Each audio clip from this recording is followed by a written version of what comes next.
اپنا FWO کا اور NLC کا تو وہ کر لے گا. میں نے کہا اس لیے اس کی غلطی کی گنجائش تو نہیں تھا نا, ٹھیک ہے نا, بنے گا. اچھا انہوں نے کہا نہیں اگر وہ پھر بھی مانیں گے. میں نے کہا وہ بڑی ساری اس کے اوپر ہر 10-15 کلومیٹر کے بعد لگا دے گا کہ یہ سڑک جو ہے یہ بنائی ہے جناب FWO نے. تو جن لوگوں کو جھٹکے لگیں گے یعنی کہ گالاں انہوں نے کڈنا ہے مینوں نہیں کڈنی ہے. میں کہ وہ بڑے پرامن طریقے سے آ رہا ہے یار, اسے کوئی لڑائی کا شوق نہیں ہے. لڑائی کا شوق ان کو ہوتا ہے جنہیں پتا ہوتا ہے کہ میں 2 سال بعد ریٹائر ہو جانا ہے تو میرے بچوں کے لیے بھی کچھ بھی نہیں بنا, تو انہیں پھر ہارڈ با پڑ جاتا. تو کافی زیادہ وہ جو لوگ یہ نون حال انقلابی جو ہیں نا, جنہیں نیا انقلاب سوجا ہے, وہ آج کل اس طرح کی حرکتیں کرتے ہوئے پائے جاتے ہیں. تو بہرحال جی ایسے ہی منشور کی لانچنگ تھی. منشور کیا ہوتا ہے جی؟ بنیادی طور پہ منشور 40 پیجز کا ان کا ہے, 67 پیجز کا پیپلز پارٹی کا ہے. اب اس کے اندر پوائنٹس ہیں, ترجیحات ہیں کہ ہم اگر اقتدار میں آئے تو ہم یہ کام کریں گے, یہ لکھا ہوا ہے اس کے اندر. ظاہر ہے کہ اگر وہ اقتدار میں نہیں آتے تو ان کے اوپر کوئی برڈن نہیں ہوگا, پہلی بات. دوسری بات یہ ہے کہ اگر وہ اقتدار میں آ کے یہ نہیں بھی کرتے تو پھر بھی ان کے اوپر کوئی برڈن نہیں ہوگا. اگر وہ اقتدار میں آ کے اس میں سے 30-40-50% بھی کر جاتے ہیں تو پھر بھی یہ بڑی جو ہے حاصلات سمجھی جائے گی. سیاست میں یہ باتیں چلتی رہتی ہیں. منشور کا زیادہ تر دباؤ جو تھا وہ ان لوگوں کی طرف سے تھا جن کو اس کے نتیجے میں اشتہار ملنے تھے, اور رات سے وہ دھڑا دھڑ 2 اشتہار چل رہے ہیں میڈیا کے اوپر. جو PMLN کی جو ایڈورٹائزنگ کیمپین ہے, میں نے اپنے پچھلے ولاگ کے اندر اس کے حوالے سے عرض کر دیا تھا. دیکھیے اس کے اندر جو سب سے پیاری بات مجھے لگی وہ یہ کہ پورے پاکستان کے اندر ایک قدم اور آگے جانے کا اعلان ہے ایجوکیشن کے حوالے سے, اور وہ یہ ہے کہ سرکاری تعلیمی اداروں کے اندر جو بچے جاتے ہیں پڑھنے کے لیے پرائمری سکول کے, ان کو سکول کے اندر, میرا خیال سکول لکھا ہوا ہے, پرائمری کی ڈسٹنکشن تو نہیں ہے, ہائی سکول بھی اس میں شامل ہوگا, تو ان کو سکول کے اندر کھانے کے لیے کھانا دیا جائے گا دوپہر کا. میرا خیال ہے کہ یہ ایک قدم ہم آگے گئے ہیں سوچنے کے حوالے سے. چلے سوچا تو ہے نا ہم نے یار, دنیا بھر کے اندر جو ترقی یافتہ ممالک ہیں, بلکہ ترقی پذیر ممالک بھی ہیں, وہاں پہ بچوں کی جو غذائی جسم کی غذائی ضروریات ہیں ان کو پورا کرنے کے لیے اس طرح کی حرکتیں کی جاتی ہیں. یہ پاکستان پولٹری ایسوسی ایشن ہے, یہ رضا خورسند ہمارے بھائی جو ہیں, ٹھیک ہے ہمیں بھول گئے ہوئے ہیں ایسے, لیکن رضا خورسند صاحب جو ہیں جب بھی ملتے ہیں, جتنے سالوں کے بعد بھی ملیں لیکن وہ اتنی پیار اپنائیت اور محبت سے ملتے ہیں. رضا خورسند صاحب نے ایک تجربہ کیا تھا جہاں تک مجھے یاد ہے, ان کے ساتھ خلیق ارشد صاحب بھی تھے. خلیق ارشد صاحب یہ جو پنجاب آٹا والے ہیں نا یہ بھی تھے. ان سب نے مل کے کوئی تجربہ کیا تھا. میرے ہلکا ذہن میں ہے کہ انہوں نے 1 یا 2 سکول چنے تھے جہاں پہ بچوں کو یہ مطلب کہ صبح انڈا, صبح کے وقت جب وہ بچے آئیں گے تو پہلی کلاس یا پہلے آدھے پونے گھنٹے کے بعد 1 انڈا بچوں کو 1 انڈا کھلایا جائے گا, اور اس کے بعد دوپہر کو ان کو جو اپنا چکن ہوگا اس کا کوئی 1 پیس جو ہے وہ فرائیڈ شکل کے بعد یا روسٹڈ شکل کے بعد یا سٹیمڈ ہے وہ دیا جائے گا. تو پھر انہوں نے اس کی ایک سٹڈی کی تھی, اگرچہ وہ پائلٹ تھا پروجیکٹ اور وہ ایک سٹڈی تھی, اس کے نتیجے کے اندر بتایا گیا کہ جو بچے جو تھے, ایک تو بچوں کی حاضری 100/100 ہو گئی سکول کے اندر, ان سکولوں کی اندر جہاں پہ یہ چیز ملتی تھی. ایک تو بچے سکول آنا شروع ہو گئے, نمبر 1. ایک تو ان کا لالچ پیدا ہو گیا, ایک بچوں کے والدین کا لالچ ہو گیا کہ بچے کو اچھی خوراک ملے گی, تو انہوں نے ان کو زیادہ شوق سے اسکول بھیجنا شروع کیا یا بچوں نے آنا شروع کیا. دوسرا انہوں نے دیکھا کہ بچوں کی جو اپروچ ٹورڈز ایجوکیشن تھی اس کے اندر بھی بہتری پیدا ہو گئی.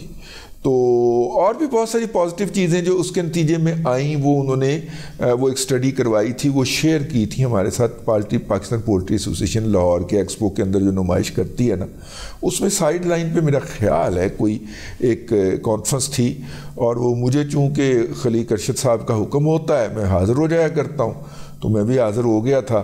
تو اس کے اندر بڑے بڑے جرنلسٹ تھے، تو انہوں نے اس اسٹڈی کو شیئر کیا تھا. ایسے ہم گول ٹیبل کے ارد گرد بیٹھے ہوئے تھے. تو اس لیے یہ اگر یہ حکومتی لیول پہ سوچا گیا ہے کہ بچوں کو کم از کم دوپہر کا کھانا جو ہے وہ اسکولوں میں دیا جائے، تو ہم سوچنے میں ایک قدم آگے چلے گئے ہیں. عمل جو ہے وہ سوچوں کے بعد شروع ہوتا ہے، تو اب ہم عمل کی طرف سے بڑھ گئے ہیں.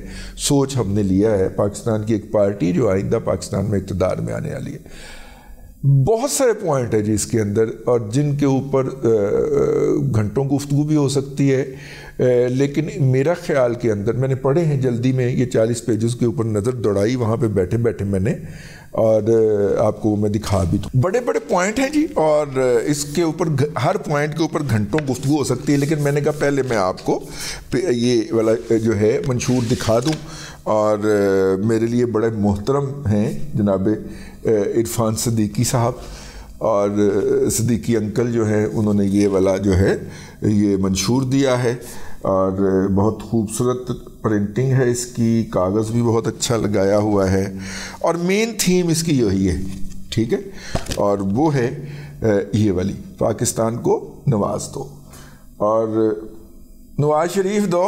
آہو یہ جناب سنگل ڈیجٹ جی ہم مہنگائی کی شرح کو نیچے لے کے آئیں گے. 1 سال کا ٹارگٹ ہے ہمارا، نوٹ کر لینا تسی، اور یہ 4 سے 6% تک ہم اس کی ایوریج کر دیں گے 5 سالوں کی، اور کرنٹ اکاؤنٹ خسارہ 1.5% تک لائیں گے، جو کہ دنیا بھر کے اندر قابل قبول شرح مانی جاتی ہے.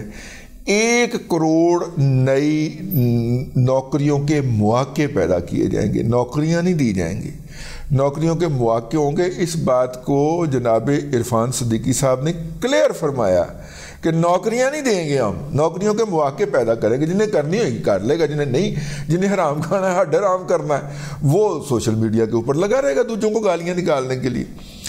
60 بلین تک جو ہے اگلے 5 سال میں ہم سالانہ برآمدات تک لے جائیں گے. ابھی آپ ذہن میں رکھیے گا کہ ابھی انہوں نے کہا ہے کہ اگلے IMF نے شاید کہا ہے کہ پاکستان کی جو برآمدات ہے وہ اگلے 5 سال میں $40 ارب کا ہدف کراس نہیں کر پڑیں گی. انہوں نے $60 ارب کی بات کی ہے. غربت کی شرح جو ہے وہ 25% سے کم کریں گے. ویسے یہ 25% سے کم تھی نواز شریف صاحب کے پچھلے دور کے اندر، لیکن جناب عمران احمد خان نیازی صاحب کے آنے کے بعد اس کے اندر ہوش ربا اضافہ ہوا ہے، کیونکہ ہم نے سب کو کٹے بچوں کے اوپر اور لنگر خانوں کے اوپر لگا دیا تھا، تو 42% تک جا چکی ہے یہ شرح. اور جو باہر سے زر مبادلہ کی آمد ہے اس کو 40 ارب تک لے کے جائیں گے، جو پاکستان سے باہر مین پاور گئی ہوئی ہے اس کی طرف سے. GDP گروتھ ریٹ 3 سال کے اندر 6% تک لے جائیں گے، یہ تو بڑے آرام سے چلی جائے گی. 18% انویسٹمنٹ ٹو GDP ریشو کریں گے، یعنی کہ ٹیکس دینے والوں کا ٹارگٹ بڑھائیں گے. $2000 فی کس آمدنی تک لے جائیں گے اگلے 5 سال میں. 17% سیونگ ٹو GDP ریشو کریں گے، اور 3.5% فسکل ڈیفیسٹ اور پبلک ویجز جو ہیں وہ افراط زر کو میچ کرنے کے حوالے سے فگر انہوں نے کوئی نہیں دیا. یہ میرا خیال ہے. آگے پھر ہر شعبے کے حوالے سے انہوں نے مختلف باتیں کہی ہیں، اور بڑا الگ الگ پوائنٹ ہے.